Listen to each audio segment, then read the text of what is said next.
need a little help. I'm going to divide you up. Howard is Jeff's oldest friend. They are also like brothers. The first 15 years, the phone would ring and Jeff would say, weed. So this half is the weed side. And Howard would say, steam. So I heard that for 15 years on the phone. Weed. Let me explain something. Throughout high school, Howard had a license plate on his car that was W-E-E-D. In New York State, totally legal. Hello. It was always fun getting pulled over with him. So then somehow they grew up. And it changed. It did? It Get did. older. Don't speak for all of us. The phone would ring, and I'd hear, Howard. And then I'd hear, Steam. Howard, Steam. So something changed, as I said, and I started noticing this in many pictures.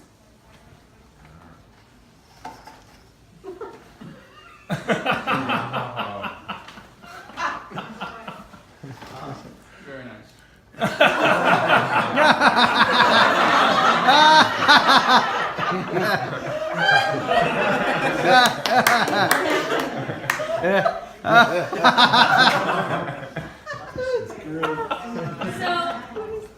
So Tony, What? so Tony, my dear, lovely Tony. I'm sorry, but I think we've been replaced. Sorry. That's okay. So, Howard, the floor is yours. My pleasure. No, you gotta hold it, baby. You know you're at a 60-year-old's birthday party when you gotta put on your glasses to read what you wrote. I wrote mine as an open letter to Jeff. Steen. Wait. Say it the way you normally say it, Howard. Steen. There you go. We met as children. You, a mere tot of 3. Me already shopping in the Husky Boys department at the age of 4. We didn't make each other cry, so our parents christened us friends and the play dates began. You were always a competitive kid. Do you remember your 5th birthday party? I did. Benefit of being almost a year older than me. Yeah. It was on the same day as Joanne Polanski's party. And her parents sprung for a Bozo the Clown impersonator. So you're running around telling everybody, but there'll be Bosco with our milk and cookies. Bosco! Yeah, you, me, Mark Cohen, and your old relatives. Yeah. Playing pin the tail on the donkey. Yeah. But we had Bosco. We had pretty idyllic childhoods growing up in a beautiful and safe community like Riverdale. Plenty of ball fields and courts for you to strut your stuff. You, often a captain in our pickup games, always making sure to choose me. Eventually. Always coaching up the guys who weren't as good as you. Howard, stop punching the ball underhand. Howard, move towards the line, he's a pull hitter. Even when we played Ringalivio, it was Howard, you're so friggin' big, hide behind a bigger tree.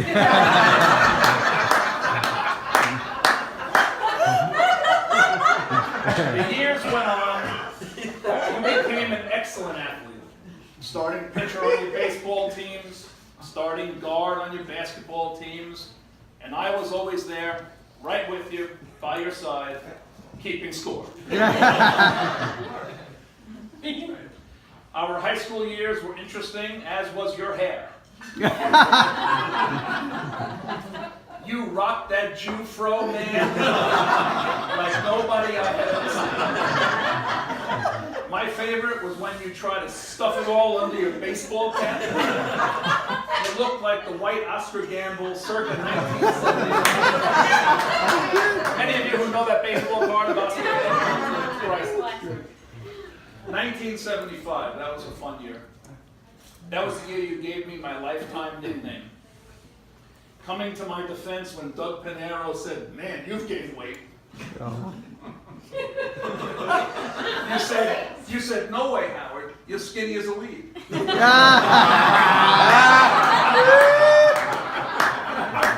weed was born. Strangely, we never could convince people it had nothing to do with all the pot I smoked. Yes, sir, you pretty much had school figured out. Mostly A's and everything. Athletic achievement. Come to think of it, I only beat you in one thing in high school. Girlfriends. Weed 1, Steen nothing. Outside of school, we had Strat. Stratomatic baseball to the uninitiated. The greatest baseball game ever invented, and taken to new heights by our Stat League members. I recall myself staring at yet another C on an algebra test. When you put your arm around me and said, "Weed, if there was a class in Strat, you'd always get A's." Your room at home was the place to be on Saturday nights. After an evening of cruising in the Weedmobile, we try our best to cover up the pot smell wafting off our clothing. Close your ears over there. Binge an entire roll each of Lifesaver peppermints. And settle in at 11:30 to watch the initial season of Saturday Night Live. Yeah. So many fun nights. We went to dozens of Yankee games, weekends at your lake house. So many bars, discos, restaurants, parties, poker games, or just sitting in the crowded Weedmobile, getting high with our friends, listening to music and making each other laugh.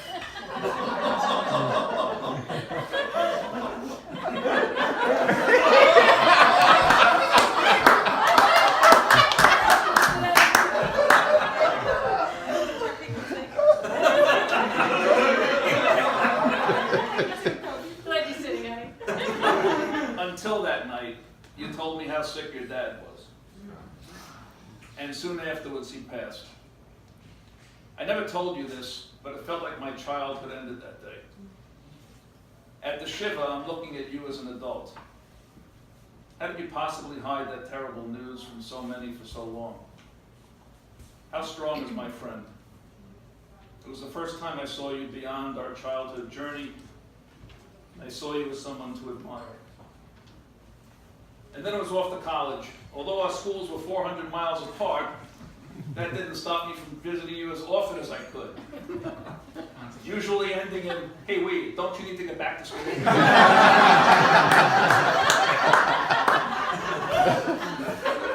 When you transferred to Pratt Institute in Brooklyn, I had the biggest smile on my face. The Strat League was back to full membership. I attended a few of your home basketball games with Pratt. Although you were not starting anymore, those Buffalo winters put a few pounds on you. I patiently waited until you went into your first game against LIU. And there it was. In tight nylon shorts that no man should ever attempt outside of the 1970s. The biggest ass to ever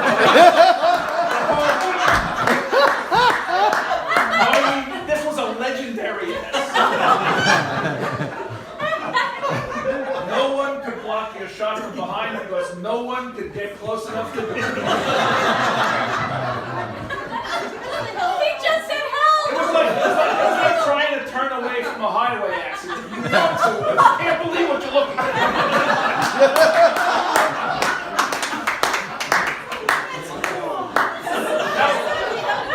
Outside the gym that night, Beat him with it. Go ahead, beat him with it. you come up to me. How about that shot? Sorry, man, I missed it. You fucking missed it. It was the greatest shot of my life. 25 feet falling out of bounds from the baseline, and I was fouled. How'd you miss that, Weed? I was looking at your ass.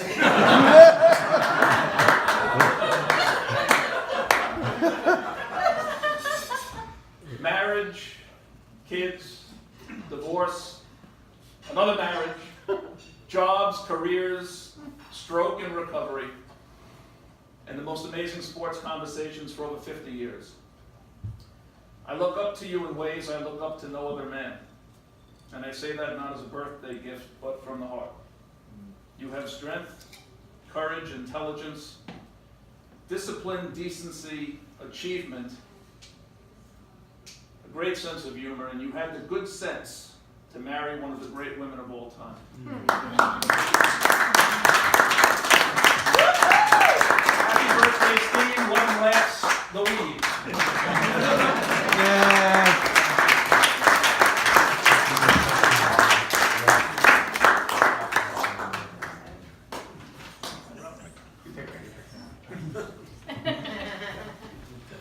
Good job, Lisa. All right.